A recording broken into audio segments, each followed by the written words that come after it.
안녕하십니까. 현대투자연구소 송교입니다. 11월에 들어서면서 삼성전자 주가가 강세를 이어가고 있는데요. 보유하고 계신 분들은 다행이지만 없는 분들 중에서 특히 신규로 매수하기는 부담이 될 수밖에 없지 않을까 생각이 됩니다. 그래서 이번 시간은 삼성전자 대체주 차원에서 삼성전기를 준비해봤습니다. 개인적으로는 대체주 차원을 넘어서 상당히 의미 있는 주가 흐름이 전개되지 않을까 기대하고 있는데요. 자, 함께 분석을 해보도록 하겠습니다. 또 오를 때는 상대적으로 삼성전자보다 빨리 가파르게 오르는 그런 성향이 있고요. 삼성전기는 또 예전에 저희 회사 또 주력주이기도 했습니다. 자, 상승 논리 세 가지로 요약을 해봤는데요. 먼저 삼성전자와 상관관계를 살펴보도록 하겠습니다. 기본적으로 이제 그 흐름 자체는 삼성전자와 동행한다고 봐야 되겠는데, 월봉상 보게 되면 삼성전자보다는 삼성전기가 좀 나중에 오르는 성향이 있어요. 대체적으로 한 6개월 정도 후행해서 오르는 경우가 있고, 또 이제 한번 오르기 시작하면 삼성전자 고점 찍고 한 6개월 정도 또 더 늦게까지 많이 오르는 경향이 많다, 이렇게 보시면 될 것 같습니다. 자, 두 번째 상승 논리, 실질적으로 이제 어떤 펀더멘탈 혹은 이제 실적 전망을 봐야 되겠죠. 기본적으로 이제 세 박자를 다 갖추지 않았나 생각이 됩니다.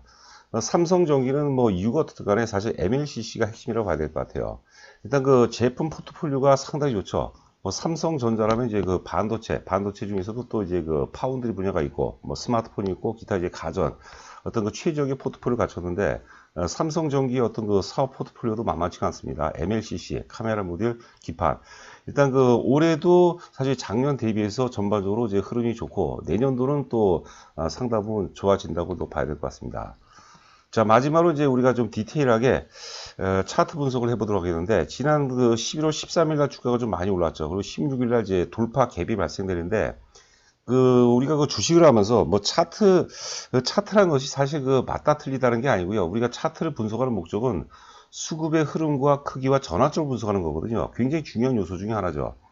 자, 하여튼 우리가 차트를 보면서 특히 이제 돌파 갭을 저는 굉장히 중시 여기는데요. 이 돌파 갭이라는 것은 수급의 어떤 병목 구간, 우리 운전하다 보면은 주가가 뭡니까, 이 4차선 도로에서 갑자기 어떤 교통사고라든가 그런 교통 상황 때문에 2차선으로 줄게 되죠. 그럼 차가 굉장히 많이 막히지 않습니까? 그걸 우리가 병목 구간이라고 하는데, 돌파 갭이라는 것은 수급의 어떤 병목 구간이 해소가 되는 지역이다, 이렇게 보시면 될 것 같고요. 돌파 갭 사이에서는 좀 우리가 적극적으로 매수할 필요가 있지 않나 생각이 됩니다. 자, 저희 현대투자 회원 모집 관련해서는요, 방송 맨 끝 부분에 자세하게 정리가 되어 있고요. 저희가 특히 이제 내일 같은 경우 또 신규 주력주, 저희가 주력주라 하는 것은 주력주 중에서도 이제 비중이 또 있습니다. 작게는 10%는 대체적으로 이제 중소형주 중심으로 10% 정도로 설정하고요. 핵심 주력주 같은 경우는 이제 30% 이상이죠. 30%짜리도 있고, 40%, 50%짜리 있는데, 기본적으로 한 30%급 신규 주력주 한 종목을 준비 중이니까, 만약에 함께 하시면은, 상당히 좋은 결과로 이어질 수 있지 않을까 생각이 됩니다. 주가가 우리가 크게 한번 승부를 보는 지역은요, 일단 기본적으로 안정성을 확보한 상태에서 이제 기대수익이 높은 그런 주식, 그런 데가 최고라고 보거든요. 많이 오른 주식 사실 따라 사는 것은 리스크도 그만큼 또 크다고 봐야 되겠는데, 안정성을 확보한 상태에서 우리가 만족할 만한 효과적인 수익을 올릴 수 있을 만한 그런 종목이 아닌가 생각됩니다. 자, 내일 이제 저희 회원분들도 지금 방송을 듣고 계시는데요. 오전에 오전에 우리가 문자로 이제 보내드린 것처럼 내일 이제 회사 개요소부터 상승 논리, 결정적인 상승 논리를 갖고 있다고 생각을 하고 있습니다. 참고하시기 바랍니다. 자, 보시는 그림은 삼성전자입니다. 삼성전자가 위에가 이제 삼성전자고 아래가 이제 삼성전기인데요. 2016년 1월서부터 제가 월봉입니다. 월봉을 보고 있는데, 지금 이제 삼성전자 같은 경우는 2016년도 지금 화살표 표시를 해놨죠. 그때서부터 이제 본격적으로 출발했다고 보면은, 삼성전기는 그리고 한 5개월 정도 있다가 또 출발하죠. 만약에 화살표가 왼쪽도 이제 양봉이 나왔는데, 그쪽으로 한다면 이제 삼성전자 대비해서 삼성전기가 후발로 올라가는 경우가 있습니다. 그래서 이유가 어떻게 삼성전기는 삼성전자의 흐름에 굉장히 영향을 많이 받는다고 봐야 될 것 같습니다. 핵심 벤더 관계라고 봐야 될 것 같고요. 또 이제 계열사기 때문에 필요 매치, 필요 어떤 관련된 그런 기업이라고 봐야 될 것 같습니다.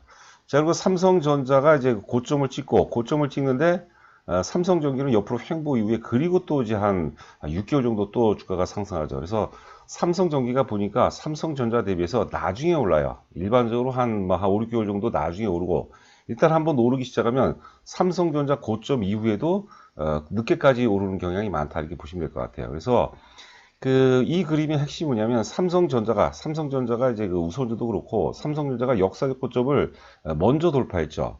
지금 삼성전기 같은 경우는 아직까지 역사적 고점이 못 미치고 있습니다.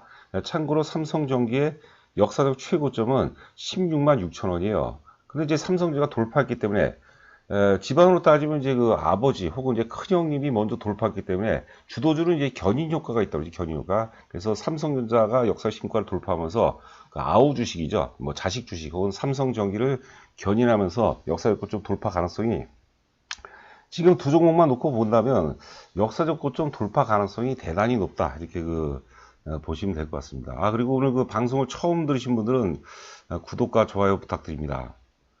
제가 주식을 늘상 말씀드리지만 10종목을 추천하면 이제 한 5개 맞추고 5개는 못 맞춰요.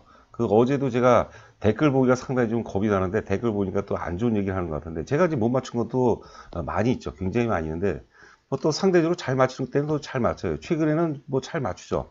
최근에 저희가 비중이 30%급이 대한항공인데 19,500원에서 12만원 사이에서 저희가 주력주에 편입했다가 또 어제 우리가 일부 매도를 했어요.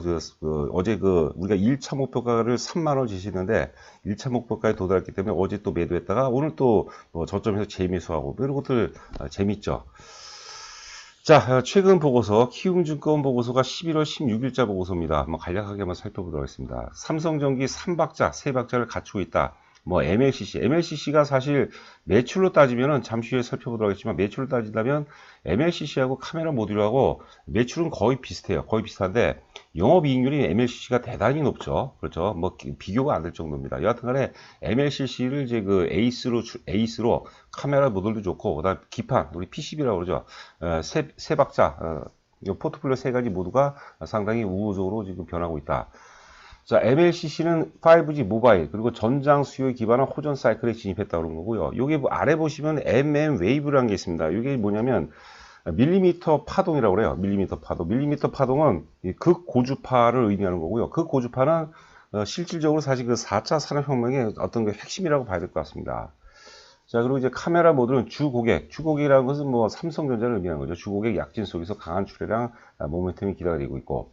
기판 같은 경우도 이제 패키지판 호황이 지속되고 있다. 보시면 될 것 같고.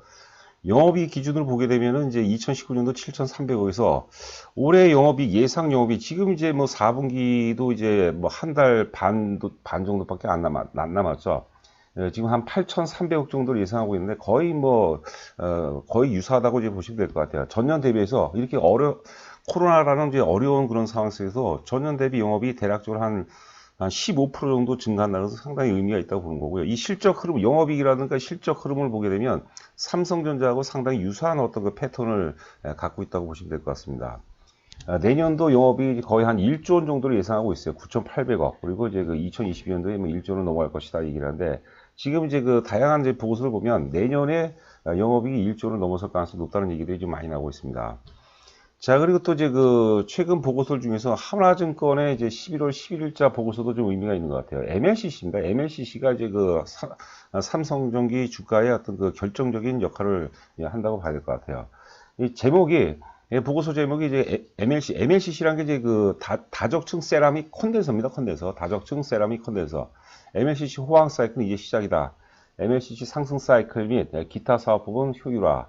MLCC는 하이엔드, 그리고 이제 전장품 비중 확대로 턴어라운드 시그널을 보여주고 있다. 2021년, 내년에는 개선된 사이클이 전망이 된다. 보시면은 또, 영업이익 보시면 이제 2019년도에 아까 이제 우리가 7,340억이 나왔고요. 올해 큰 변화는 없습니다. 8,240억. 약 한 15%, 14% 정도 상승하고요. 내년에 이제 9,500억인데, 하여튼 그거는 좀 지켜봐야 될 것 같고요. 지금 이제 백신 출시 여부에 따라서 등락이 좀 있을 것 같은데요. 기본적으로 한 1조 원 정도 살짝 넘어갈 수도 있고 좀 못 미칠 수 있지 않을까 싶은데 중요한 것은 삼성전자하고 어떤 흐름이 상당히 유사하다. 실적도 역시도 삼성전자하고 유사하다고 보시면 될 것 같아요. 펄을 보면은 펄은 그래도 삼성전자보다 조금 제대로 평가를 받고 있어요. 뭐 18%대 정도 보고 있고, PBR도 이제 1.8배, 올해 예상 PBR이 1.9배니까 삼성전자가 대략 한 1.5배 되거든요. 삼성전자보다는 조금 더 이제 가치를 평가받고 있는 그런 모습이 아닌가 생각됩니다. 자, 요거는 이제 제가 분기별, 분기, 그리고 이제 연간 실적 전망표인데요. 제가 이제 요거를 보여드린 게 아니라, 지금 이제 컴포넌트 사업부라는 것이 MLCC를 의미하는 거고, 컴포넌트, 그 다음에 기판, 모듈로 되어 있어요. 매출을 한번 볼까요? 여기 이제 맨 우측에 보시면은 제가 이제 컴포넌트, MLCC 사업부의 이제 밑줄을 빨간색으로 표시해 놨는데요. 뭐 2019년도 한번 올해 기준으로 보도록 하죠. 2020년도 보면은 컴포넌트 쪽에 이제 그 3조 6천억, 그 다음에 기판이죠. PCB가 1조 7천억, 그리고 이제 모듈, 카메라 모듈이 이제 3조 원입니다. 3조 원. 그러니까 컴포넌트하고 이제 모듈하고는 거의 유사하죠. 거의 유사하고, 내년에는 이제 그 MLCC 쪽이 이제 4조 2천억, 그리고 이제 카메라 모듈 쪽이 이제 2조 9천억인데, 뭐 내년에도 사실 모듈 쪽이 한 3조 원은 넘었을 것으로 예상되고 있습니다. 하여튼 매출은 뭐 큰 차이가 없어요. 2020년 기준으로 본다면. 2019년 기준으로 본다면 컴포넌트 사업부가 모듈보다 매출이 좀 적죠. 그러니까 이제 모듈이 이제 점차적으로 좀 이제 감소 추세라는 거고, 감소 추세이고, 지금 MLCC가 계속해서 이제 성장 추세라고 보시면 될 것 같아요. 영업이익을 한번 보도록 하겠습니다. 2019년도죠. 작년에 보면은 컴포넌트 쪽에 이제 컴포넌트 쪽에 이제 그 5,030억, 그리고 이제 모듈이 2,200억이거든요. 그렇죠. 그리고 올해 같은 경우 이제 5,850억에서 지금 모듈 같은 경우는 이제 1,370억. 내년도 같은 경우는 이제 내년도 전망은 이제 7천억에서 1,300억인데, 아래 이제 영업이익률 보면은 컴포넌트 사업부는 이제 그 거의 뭐 영업이익률이 16%예요. 16%. 그런데 이제 기판 같은 경우 이제 5.7%. 제조업, 우리가 일반적인 제조업 중에서 영업이익률이 5%는 굉장히 잘한 건데요. 지금 이제 성장 산업, 성장주기 때문에 5%대는 상당히 좀 낮은 규모라고 봐야 될 것 같습니다. 여하튼 간에, 삼성전기의 주가를 이끌고 있는 핵심은 사실 그 MLCC라고 우리가 그 보시면 될 것 같습니다. 이게 이제 MLCC예요. 보면은 이제 큰 게 이제 쌀알입니다. 쌀알이고 이제 그 조그마한 것들이 이제 지금 이제 MLCC가 되겠는데, 보면은 크기 비율을 제가 그 몇 대 몇이라고 할 수는 없는데, 예를 들어서 거대한 코끼리하고 조그만 그 병아리하고 차이 정도? 좀 더 나나요? 뭐 그 정도 표현이면 맞을 것 같아요. 지금 와인잔으로 이제 그 하나를 이제 담아놨는데요. 이게 이제 가격대가 이제 3억이 넘는 거예요. 3억이. 예, 대단히 부가가치가 높은 어떤 그 산업이라고 보시면 될 것 같습니다. 자, 삼성전기 지금 이제 제가 11시 35분 정도를 통과하고 있는데, 지금 이제 15만 원이 살짝 깨지고 있는 그런 상태예요. 여하튼 간에 지금 그 다중 저항선에 위치하고 있는데, 11월 13일 날하고 16일 날, 11월 13일이 금요일이고 16일이 이제 월요일이죠. 월요일인데 갭상승이 발생했습니다. 일단 기본적으로 11월 13일 날 레디꼬를 했어요. 출발했다고 이제 부른 거죠. 그리고 이제 16일 월요일 날 이제 갭상승이 발생했는데, 지금 이제 조정은 이틀째 조정을 받고 있죠. 근데 그 갭 부근이기 때문에 일단 그 나름대로 뭐 안정성을 확보하면서도 이제 좋은 흐름이 예상이 되고 있지 않나 생각됩니다. 아까 우리가 월봉을 봤지만 월봉상 보시면은 역사적 최고점이 16만 6천 원입니다. 16만 6천 원은 우리가 이제 항상 머리에 담아 두셔야 되지 않을까 생각됩니다. 자, 저희 그 회원 모집 관련해서는 지금 금액은 저희가 이제 그 3개월 단위로 값을 좀 빼려고 그래요. 6개월에서 이제 1년 단위로 바꾸려고 하거든요. 단위를 회원 그 기간을 좀 짧게 하니까 자꾸 이제 짧은 기간에 뭐라 할까요? 그 수익을 막 올리려고 좀 무리하게 매매하는 경우도 좀 있는 것 같아요. 그리고 저희가 단타 매매 안 하고요. 단타 매매, 단기 매매 절대 안 하고, 그렇다고 이제 무조건 장기 투자도 저희가 지양을 합니다. 장기 투자도 의외로 사실 리스크가 굉장히 높은 거죠. 저희가 추구하는 것은 이제 목표가 투자입니다. 그래서 대한항공 기준으로 본다면 이제 저희가 19,500원에서 2만원 사이에서 주력주 편입했죠. 추천했고, 1차 목표가를 3만원 제시하고 2차 목표가를 이제 4만원 제시했거든요. 유튜브에서도 이제 4만원 얘기를 했는데, 지금 이제 누가 뭐래도 3만원 부분에서 사실 과열이기 때문에 일부 매도를 했다가 최소 50% 매도를 했다가 저점에서 오늘 또 다시 사라는 그런 거거든요. 그런 식으로 제가 운영이 됩니다. 그래서 좀 너무 빠르게 사실 주가가 오른 것도 있지만, 여하튼 간에 4만원 혹은 4만원 이상의 가치는 있다고 생각하는 거죠. 대한항공 같은 경우는. 그래서 뭐 그대로 좀 따라서 한다면, 특히 이제 지금 장세 자체가 굉장히 안정적이고 이제 강세장이기 때문에 무리 없이 우리가 목표하는 어떤 그 수익률을 올릴 수 있지 않을까 생각되고 있습니다. 자, 오늘 하루도 여러분들 건승하시 바라고, 저는 여러분들 내일 찾아뵙도록 하겠습니다. 감사합니다.